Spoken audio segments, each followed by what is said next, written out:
വിഭജിക ശേഷം കഴിഞ്ഞ ദിവസം അതുല്യ ദുബൈയിൽ ഈ പെൺകുട്ടികൾക്കുണ്ടായ വിഷയങ്ങളും സംഭവങ്ങളൊക്കെ നിങ്ങൾ അറിഞ്ഞിട്ടുണ്ടാവാം. ഇത് മാക്സിമം പരമാവധി ഷെയർ ചെയ്യണം. നമ്മുടെ സഹോദരിമാർ പെൺകുട്ടികൾക്ക് വേണ്ടിയിട്ട് മാക്സിമം നിങ്ങൾ ഷെയർ ചെയ്യണം. ഈ ഒരു വിഷയത്തിൽ എനിക്ക് പറയാനുള്ളത്, ഈ പറയുന്ന വിഭജികയോടൊപ്പവും ഈ അതുല്യയോടൊപ്പം എനിക്ക് നിൽക്കാൻ താല്പര്യമില്ല. കാര്യം എന്താണെന്ന് പറയാം, ഈ വിഭജിക മരിക്കുമ്പോൾ സ്വയം കുഞ്ഞിനെ പോലും ഇല്ലാതാക്കിയിട്ടാണ് ഇവർ സ്വയം ഇല്ലാതാവുന്നത്. കഴിഞ്ഞ ദിവസം ഈ പറയുന്ന അതുല്യ മരണപ്പെട്ടു. ഇവിടെ നമ്മൾ ഇതിന് മുന്നേ കുറച്ച് വർഷങ്ങൾക്ക് മുന്നേ ഇവിടെ വിസ്മയ മരിച്ച സമയത്തും അതിനോടനുബന്ധിച്ച് ഏകദേശം 5ഓളം കുട്ടികൾ സ്വയമായിട്ട് അങ്ങനെ ഇല്ലാതായി. ഇവിടെ ഈ വിഭജിക മരിച്ചതിന് പിറ്റേ ദിവസം തന്നെ ഈ അതുല്യ ഇല്ലാതാവുന്നു. ഇനി നിങ്ങൾ നോക്കിക്കോ, ഇത് നിങ്ങൾ സ്ക്രീൻഷോട്ട് എടുത്തോ, റെക്കോർഡ് ചെയ്തോ വെച്ചോ. ഇനിയും വരും ദിവസങ്ങളിൽ ഇതുപോലെ പെൺകുട്ടികൾ സ്വയം ഇല്ലാതാവാനുള്ള ശ്രമം നടത്തും, ഇല്ലാതാവും. എന്താണെന്ന് ഞാൻ പറഞ്ഞുതരാം. അതായത് ഇങ്ങനെ പെൺകുട്ടികൾക്ക് ഒരു വിചാരമുണ്ട്, അതായത് എന്റെ ജീവൻ ഇല്ലാതാവുന്നതിലൂടെയെങ്കിലും എന്റെ ഭർത്താവിന് അല്ലെങ്കിൽ എന്നെ ഉപദ്രവിച്ചവർക്ക് ശിക്ഷ കിട്ടും എന്നൊരു വിചാരം അവർക്കുണ്ട്. അതിന്റെ പേരിൽ സ്വയം ഇല്ലാതാവുന്നവർ പൊട്ടികളാണെന്ന് മാത്രമേ ഈ ഒരു അവസരത്തിൽ എനിക്ക് പറയുള്ളൂ. വെറും പൊട്ടികൾ. കാരണം ഈ പെൺപിള്ളേർ ഇല്ലാതാവുന്നതിലൂടെ ഇവിടെ ഒന്നും മാറാൻ പോകുന്നില്ല. ഉദാഹരണം നമ്മുടെ മുന്നിലുണ്ട്. ഇവിടെ വിസ്മയ പോയതിനു ശേഷം ഈ പറയുന്ന കിരൺകുമാർ അകത്തായി, ഇതാ ഇപ്പോൾ പുറത്തിറങ്ങി നടക്കുന്നു. ഇനി താമസിയാതെ അവനെ വെറുതെ വിടും. അവൻ പഴയ പോലെ ജോലി തിരിച്ചു കയറും. അവന് വേറെ പെണ്ണ് വരും, കല്യാണം വരും, കുട്ടികൾ വരും, അവനോട് ജീവിക്കും. ഇവിടെ നഷ്ടമാർക്കാം? ഈ പറയുന്ന വിസ്മയ്ക്ക് മാത്രം നഷ്ടം. അതേപോലെ ഈ വിഭജികയുടെ കെട്ടിയവൻ അവൻ വേറെ പോയി ജീവിക്കും.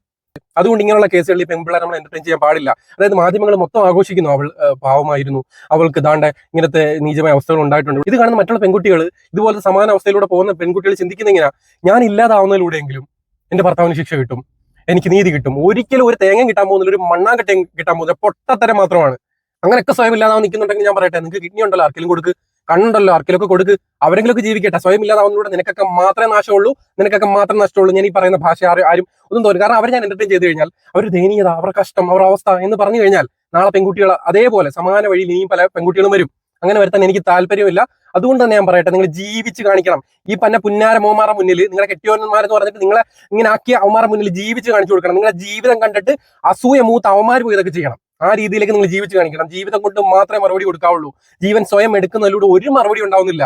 നിങ്ങൾക്ക് ഒരു നീതിയും കിട്ടാൻ പോകുന്നില്ല, ഒരു നീതിയും കിട്ടാൻ പോകുന്നില്ല. ഇത് മാക്സിമം പരമാവധി ഷെയർ ചെയ്യുക. നിങ്ങൾക്ക് ഇത് ഇഷ്ടപ്പെടുമെങ്കിൽ മാത്രം നിങ്ങൾ ഫോളോ ചെയ്തിട്ട് കൂടെ നിൽക്കുക. കാര്യം എന്ന് പറഞ്ഞു കഴിഞ്ഞാൽ ഇങ്ങനത്തെ വിഷയങ്ങൾ ഒരുപാട് എനിക്ക് ചർച്ച ചെയ്യാനുണ്ട്, സംസാരിക്കാനുണ്ട്. ഞാൻ പറയട്ടെ, അവരെ നമ്മൾ ഈ പറയുന്ന പോലെ പുകഴ്ത്തി നിന്നാൽ ബാക്കിയുള്ള പെൺകുട്ടികളും ഇതേ വഴിയിൽ വരും.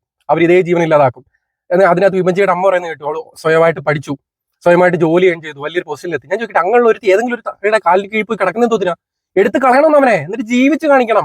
നമുക്ക് ഇവിടെ പണ്ട് പല അമ്മമാരും അച്ഛന്മാരും ഇട്ടിട്ട് പോയാലോ അല്ലെങ്കിൽ ഇല്ലാതായി കഴിഞ്ഞാൽ ഈ കുഞ്ഞുങ്ങളെ വളർത്താനായിട്ട് മുണ്ട് മുറുക്കി കുത്തി ഏതെങ്കിലും വീട്ടു ജോലിക്ക് പോകും. ഇല്ലെന്നുണ്ടെങ്കിൽ പാത്രം കഴുകി, ഒരു ഹോട്ടലിലെ പാത്രം കഴുകി ജീവിക്കും. അവർ സ്വയം ഇല്ലാതാവത്തില്ല. കുഞ്ഞുങ്ങൾക്ക് വേണ്ടി ജീവിച്ച അമ്മമാരുടെ ഉണ്ട്. ആ സമയത്താണ് ഇങ്ങനെ വിദ്യാഭ്യാസമുള്ള, ജോലി ചെയ്യാൻ കേപ്പബിൾ ആയിട്ടുള്ള പെൺപിള്ളേർ സ്വയം പോയി ഇല്ലാതാവുന്നത്. പരമാവധി ചെറിയ കാര്യം ഇനിയും വരും ദിവസങ്ങളിൽ പെൺകുട്ടികളെ ചെയ്യാനുള്ള ചാൻസ് ഉണ്ട്. ചെയ്യാതിരിക്കാൻ വേണ്ടിയിട്ട് ദയവായിട്ട് സ്വയം ജീവിച്ച് കാണിക്കുക. സ്മെൽത്ത് ഓഫ് വെട്ടിയിട്ടാലും പൊട്ടി മുളയ്ക്കണം.